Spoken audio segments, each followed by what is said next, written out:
Oi, boa noite, gente. Que bom estar com vocês de novo.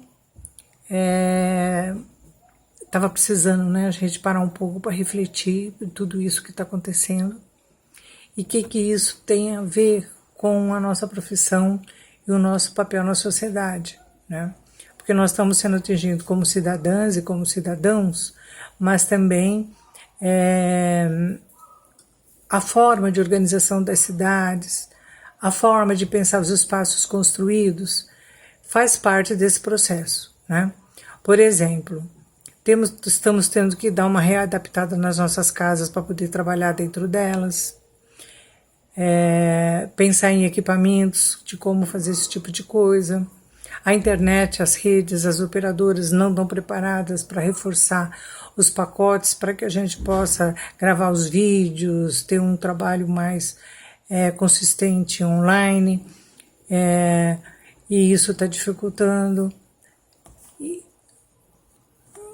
E outra coisa que a gente tem que pensar, né, é refletir que isso não vem de agora. Já na década de 90, na Conferência Mundial do Meio Ambiente, já se discutia que a Terra estava extremamente enferma e que a globalização, principalmente do modo de produção das mercadorias, onde um tênis que é da Nike dos Estados Unidos, mas cada pedacinho dele é construído num lugar do mundo, porque é mais barata a mão de obra, e toda essa transação de mercadorias, de pessoas e de mudanças, inclusive da organização das cidades, do tamanho dos aeroportos, como escoar toda essa mercadoria, mexeu muito com as barreiras sanitárias mundiais e não se preocupou em investir em pesquisa científica, principalmente o Ocidente,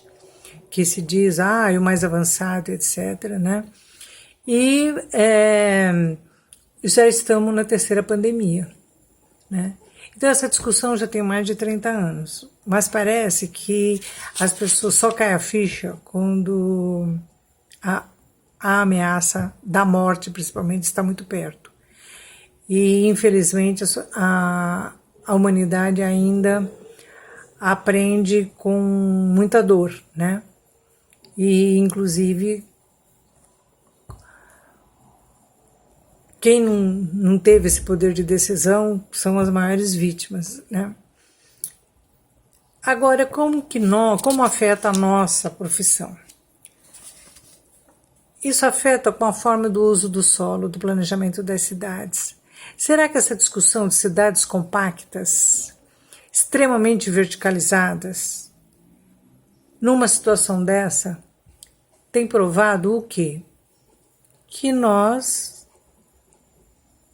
estamos assistindo claramente São Paulo, Rio de Janeiro, Recife e Fortaleza são as que mais estão tendo mortes e não têm condição estrutural para segurar a onda, porque os equipamentos de saúde não estão adequados, né?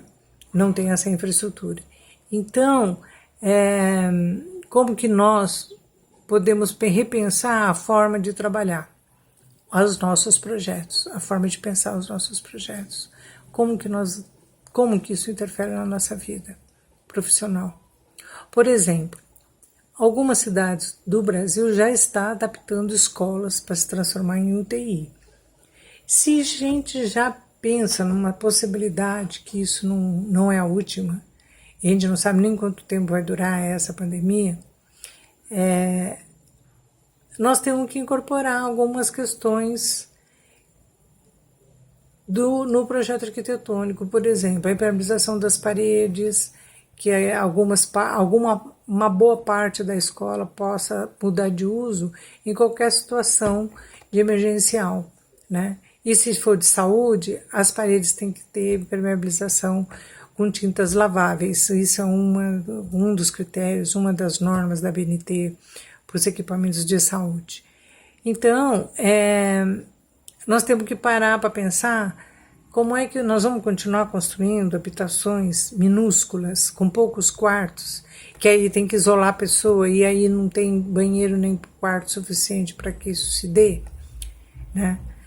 Nós temos que nos preocupar mais com a quantidade de ventilação de uma casa, aberturas que penetrem mais o sol, que o sol é antibactericida, o sol tem vitamina D, né, facilita a fixação da vitamina D para aumentar a imunidade das pessoas. Então, só para lembrar, a Zika, que foi acho que foi a última, né? A última ou penúltima pandemia, que inclusive os primeiros casos foram lá em Recife, aqui no Brasil, mas depois na Ásia se descobriu vários lugares que também se manifestou, que dava microcefalia nas crianças, principalmente as mulheres que estavam no processo de gravidez. Os locais onde se desenvolveu os focos de Zika foi exatamente onde não tinha água e esgoto de qualidade, e as moradias não tinham ventilação e nem iluminação natural. Isso foi fundamental para a questão da microdrenagem, da drenagem, porque empoçava a água, não tinha uma drenagem que canalizasse a água para os lugares corretos.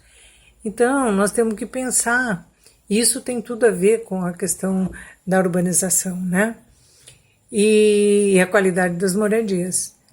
Então, como nós vamos incorporar no processo, inclusive, de revisão do plano diretor, nós estamos discutindo no que vai interferir nas nossas decisões do próximo plano diretor esta questão da pandemia, certo? Por exemplo, Votuporanga é uma das 13 cidades que pode ter, são vetores de contaminação, porque são perto de rodovias que corta, vai lá para Mato Grosso, e é um centro de referência regional, ela é uma centralidade regional. Então tem a Santa Casa, que atende 16 municípios, tem as escolas, a universidade, tem o AME, né? E algumas outras, inclusive empresas e serviços, onde tem uma população, além dos 90 mil que moram, tem essa população flutuante, que facilita essa propagação de vírus, principalmente desse tipo, porque esse vírus ele propaga com velocidade.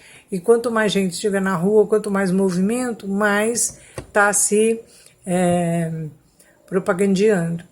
Agora, vamos falar um pouquinho do processo do trabalho. Na minha avaliação, os grupos já estavam bem adiantados, né?